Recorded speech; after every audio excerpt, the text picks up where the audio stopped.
سڵاوتان لێبێ بینەرانی خۆشەویستی تەلەڤیزیۆنی کۆمەڵە بە یارمەتی هاوڕێیانی هاوکارم لەگەڵتانم بۆ پێشکەشکردنی هەواڵەکانی ڕۆژی یەکشەممە. سەرەتا سەردێڕی چەند هەواڵ. ناڕەزایەتی کرێکارانی شاغڵ لە کارگەکانی خشتبڕی ساروقامیش لە بۆکان، خۆپیشاندانی نانەواخانەکانی کرماشان لە بەردەم فەرمانداری، چالاکی شاخەوانانی سەقز دژ بە لێدانی کانگای زێڕ لەو شارە، سەپاندنی سزای زیندان بەسەر بەندکراوێکی شۆڕشی ژینا لە بۆکان، گیان لە دەستانی بەندکراوێکی مەحکوم بە ئیعدام لە زیندانی ئێران شار و داخوازی 550 نوێنەری پاڕلەمانی بەریتانیا بۆ دانانی سوپای پاسداران لە لیستی تێرۆر.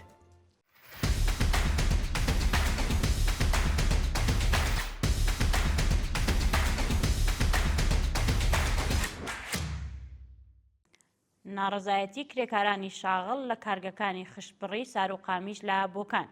بەپێی هەواڵی گەیشت و کرێکارانی شاغڵ لە کارگەکانی خشتبڕی ساروقامیشی بۆکان لە ئاسپڕینی بەردەوامی کارەبا ناڕەزایەتیان دەربڕیوە. بە وتەی کرێکارانی ناڕازی ڕۆژانە 4 بۆ 6 ساعەت کارەبا دەڕوات و ئەوەش کێشەی بۆ چالاکیەکانیان دروست کردووە.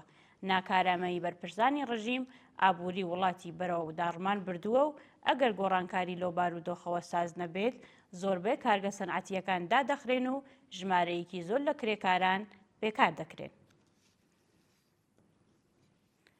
خۆپیشاندانی نانەواخانەکانی کرماشان لە بەردەم فەرمانداری. بەپێی هەواڵی گەیشت و ڕۆژی شەممە 27 گوڵان خاوەن نانەواخانەکانی کرماشان دژ بە دۆخی خراپی پیشەیی و مەعیشەتی لە بەردەم فەرمانداریدا کۆبوونەوە.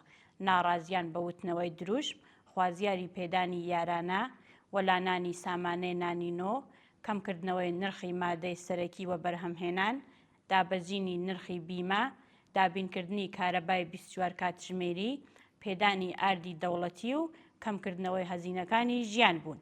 شایانی باسە کە ڕۆژانی ڕابردوو نانەواخانەکانی چەندین ئۆستانی ئێران لە چالاکیەکی هەماهەنگدا دژ بە سیاسەتە هەڵەکانی دەوڵەت لە بواری ئابووری خۆپیشاندانیان کردبوو. چالاکی شاخەوانانی سەقز دژ بە لێدانی کانگەی زێڕ لەو شارە. ڕۆژی هەینی 26 گوڵان کۆمەڵێک لە شاخەوانانی گروپی چیای سەوزی سەقز سەر بەسەر لووتکەی کێوی سەرتون سەرکەوتن و ئەو سەرکەوتنەیان پێشکەش بە کەمپەینی نابۆ لێدانی کانگای زێڕی سەقز کرد. جێگای ئاماژەیە کە ڕۆژی ڕابردووش ژینگە دۆستانی سەقز بە بڵاوکردنی پۆستەر و تراکت لە نێو شەقامەکانی ئەو شارە دژایەتی خۆیان لەگەڵ کار و چالاکیەکانی کانگای زێڕی زەڕینە نیشاندا بوو.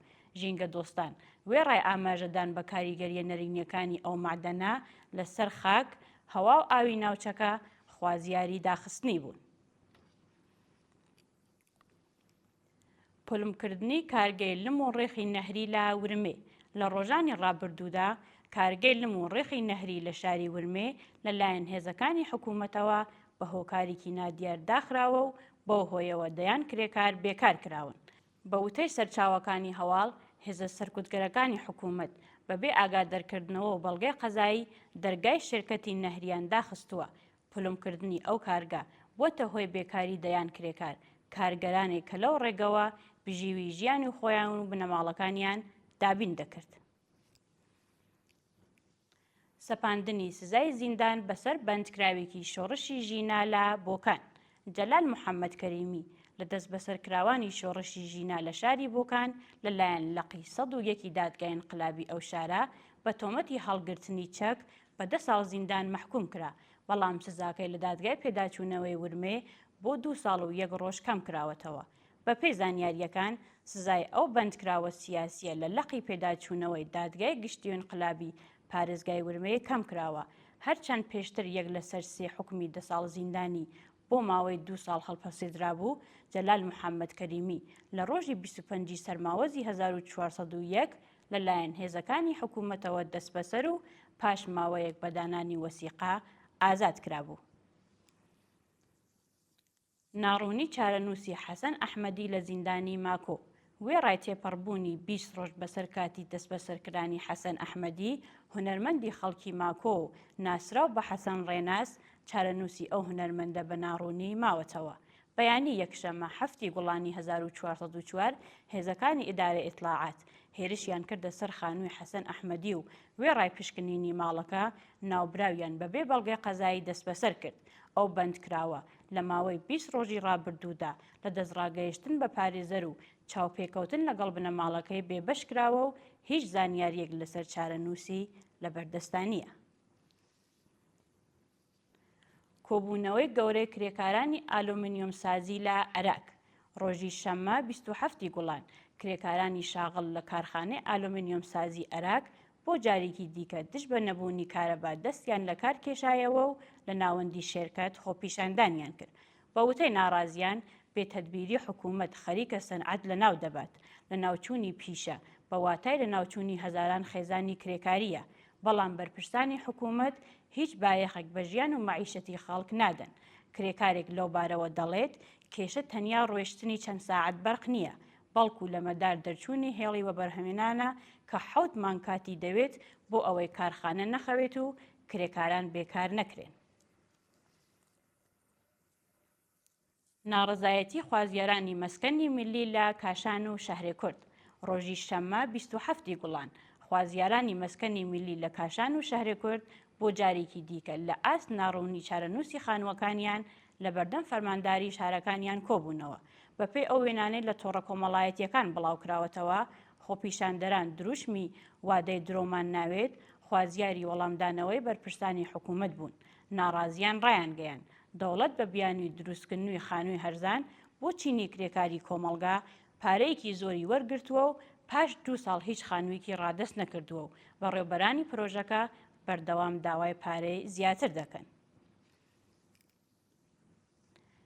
کۆبوونەوەی کرێکارانی فروشگای ڕیفا لە تاران کرێکارانی شاغڵ و بێکارکراوی زەنجیرەی فروشگاکانی ڕفا ڕۆژی شەممە 27 گوڵان خۆیان گەیاندە بەردەم دەفتەری شێرکەت لە تاران و دژ بە نەدانی داخوازی خۆپیشاندانیان کرد. بە وتەی ناڕازیان بەشێک لە کرێکاران بە بیانووی دابەزینی داهات لەسەر کار دەرکراون لە حاڵێکدا هێشتا حەقدەست و سەنەواتیان وەرنەگرتووە. هەروەها ئەو کرێکارانش کە کار دەکەن ماوەی 3 مانگە حەقدەستیان وەرنەگرتووە و لە دۆخێکی سەختدا دەژین. دیداری بنەماڵە دادخوازەکانی ئێران لەسەر مەزاری مەتین نادرخانی لە تاران ڕۆژی شەممە 27 گوڵان کۆمەڵێک لە بنەماڵە دادخوازەکانی شۆڕشی ژینە سەردانی بنەماڵی مەتین نادرخانی گیان بەخوردووی ڕێگای ئازادیان کرد لە تاران و بۆ جارێکی دیکە یەکڕێزی خۆیان دووپات کردەوە. مەتین نادرخانی لە سەردەمی شۆڕشی ژینە دەست بەسەر و بۆ ماوەی چەند مانگ بە سەختی ئەشکەنجە درا. شەوی 27 گوڵانی 1402 هێزە سەرکوتگەرەکانی ڕژیم ئەو گەنجەیان دایە بەر دەستڕۆژی گولە و میشکی مەتین 2 فیشێکی بەرکەوت و گیانی بەخت کرد. پاش ئەو ڕووداوە ناوەندە ئەمنیەتیەکانی ڕژیم هۆکاری گیانە دەستانی ئەو گەنجەیان خۆکشی ڕاگەیان لە حاڵێکدا پزیشکی داد کوژرانی مەتینی بە 2 فیشێکی جەنگی پشتڕاست کردبوو. گیانە دەستانی بەندکراوێکی مەحکوم بە ئیعدام لە زیندانی ئێرانشار ڕۆژی شەممە 27 گوڵان بەندکراوێکی مەحکوم بە ئیعدام لە زیندانی ئێرانشار بە ناوی عەزیز کەبدانی بەهۆی بێبەشکردن لە دەرمان گیانی لەدەستا. عەزیز کەبدانی خێزاندار و باوکی منداڵێکی کەم ئەندام بووە کە 3 ساڵ لەمەوبەر بە تۆمەتی پەیوەندیدار بە مادەی هۆشبەر دەست بەسەر و دواتر بە ئیعدام مەحکوم کراو بوو. ناوبراو ڕۆژی 20 گوڵان بەهۆی لە کارکەوتنی گورچیلەکانی ڕەوانەی نەخۆشخانە کرا، بەڵام پاش وەرکردنی ئازارشکن گەڕێنراوە زیندان. ڕۆژی ڕابردوو ئەو بەندکراوە بۆ جارێکی دیکە دۆخی تەندروستی تێکچوو، بەڵام بەرپرسانی زیندان بایەخیان پێنەدا و گیانی لەدەستا.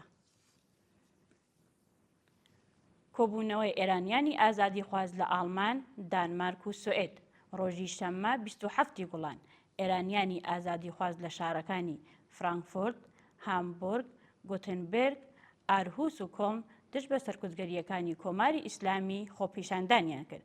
بەشداربووان بە بەدەستەوەگرتنی وێنەی بەندکراوانی مەحکوم بە ئیعدام، دروشمەکانی ژنجیان ئازادی، مەرگ بۆ خامنەیی و مەرگ بۆ کۆماری ئیسلامیان بەرز کردەوە و خوازیاری هەڵوەشاندنەوەی سزای سێدارە و ئازادی هەموو بەندکراوانی سیاسی بوون.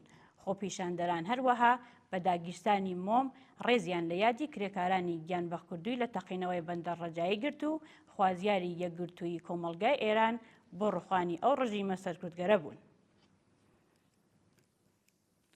دوایین هەواڵمان سەبارەتە بە داخوازی 550 نوێنەری پارلەمانی بەریتانیا بۆ دانانی سوپای پاسداران لە لیستی ترۆر.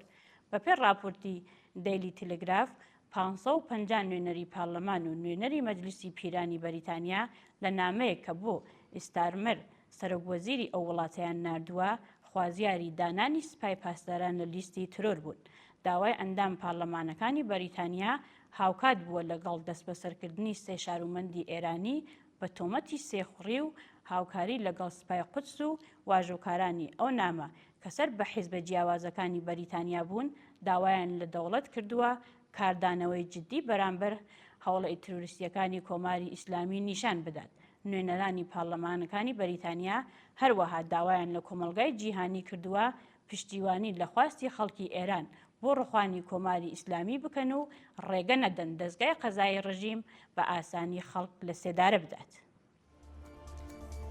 بینەرانی خۆشەویست هەواڵەکانتان پێشکەش کرا. هەر شاد بژین.